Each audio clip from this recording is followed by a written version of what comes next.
తెలంగాణ రాజకీయాల్లో మరొక ఆసక్తికర పరిణామం. భారత క్రికెట్ దిగ్గజం మాజీ కెప్టెన్ మహమ్మద్ అజారుద్దీన్ రాష్ట్ర మంత్రిగా ప్రమాణ స్వీకారం చేశారు.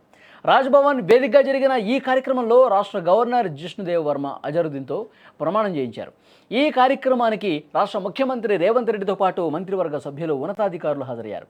సుదీర్ఘకాలంగా రాజకీయాల్లో కొనసాగుతున్న అజారుద్దీన్ తెలంగాణ క్యాబినెట్లో చేరడంతో ఆయన రాజకీయ కెరీర్లో ఒక కీలకమైనటువంటి మలుపు తీసుకున్నారు. అజారుద్దీన్ ప్రమాణ స్వీకారం చేసిన నేపథ్యంలో ఆయనకు ఏ శాఖను కేటాయిస్తారు అన్న దానిపై రాజకీయ వర్గాల్లో హాట్ చర్చ నడుస్తోంది. క్రికెట్ నేపథ్యం ఉన్నందున క్రీడలు, యువజన సర్వీసుల శాఖను ఆయనకు అప్పగించే అవకాశం ఉందని కొందరు అంచనా వేస్తున్నారు. మైనార్టీ సంక్షేమం కూడా ఆయనకి ఇచ్చే అవకాశం ఉందని చర్చ నడుస్తోంది. అయితే ముఖ్యమంత్రి రేవంత్ రెడ్డి ఆ కీలక శాఖను ఆయనకు కేటాయిస్తారా, లేదా ఇంకొక ముఖ్య శాఖనేమైనా అజారుద్దీన్కి ఇస్తారా అన్నది చూడాల్సినటువంటి అవసరం అయితే కనిపిస్తోంది.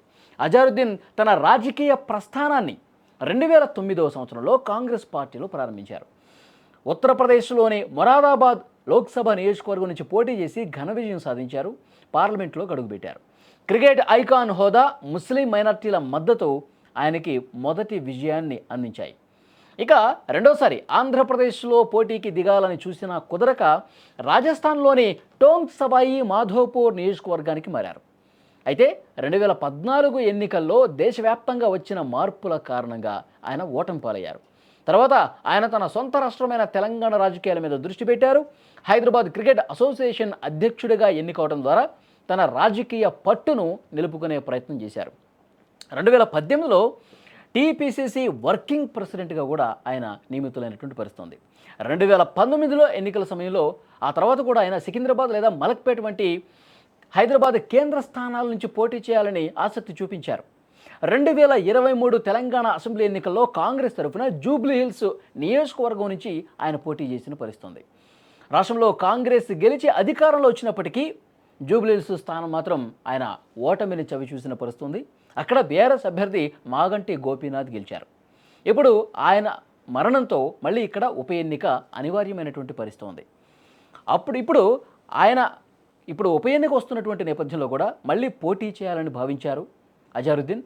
అయితే కొన్ని సమీకరణాలను దృష్టిలో పెట్టుకుని కాంగ్రెస్ హైకమాండ్ నవీన్ కుమార్ యాదవ్కి అవకాశం కల్పించింది.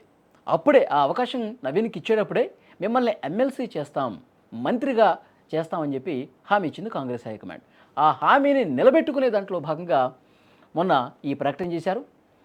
ఎమ్మెల్సీగా అవకాశం కల్పించి మంత్రిని చేద్దాం అని అనుకున్నారు. కొంత సమయం లేట్ అవుతుందని చెప్పి కూడా భావించినటువంటి నేపథ్యంలో ఇప్పుడు ఒక్కసారిగా మంత్రిని చేసి 6 నెలల్లో ఎమ్మెల్సీగా అవకాశం కల్పించబోతుండడంతో ఆయన మొదటగా మంత్రి అయినటువంటి పరిస్థితి ఉంది. ఇక్కడ ఉప ఎన్నిక నేపథ్యంలో ముస్లిం మైనార్టీ ఓట్లు 1,20,000 జూబ్లీహిల్స్ నియోజకవర్గంలో ఉన్న నేపథ్యంలో ఒక వ్యూహాత్మకమైనటువంటి ఎత్తుగడగా కాంగ్రెస్ పార్టీ అజారుద్దీన్ని ఇప్పుడు మంత్రిగా చేసినటువంటి పరిస్థితి ఉంది.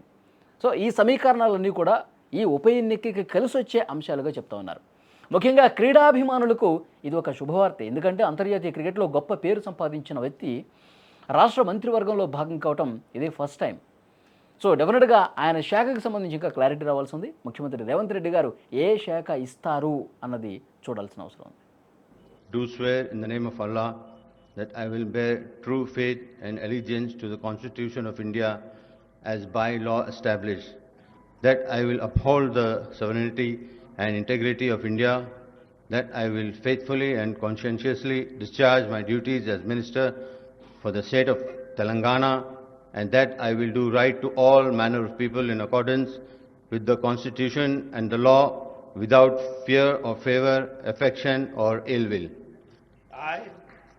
I, Muhammad Azharuddin, do swear in the name of Allah that I will not directly or indirectly communicate or reveal to any person or persons any matter which shall be brought under my consideration or shall become known to me as Minister for the state of Telangana, except as may be required for the due discharge of my duties as such Minister.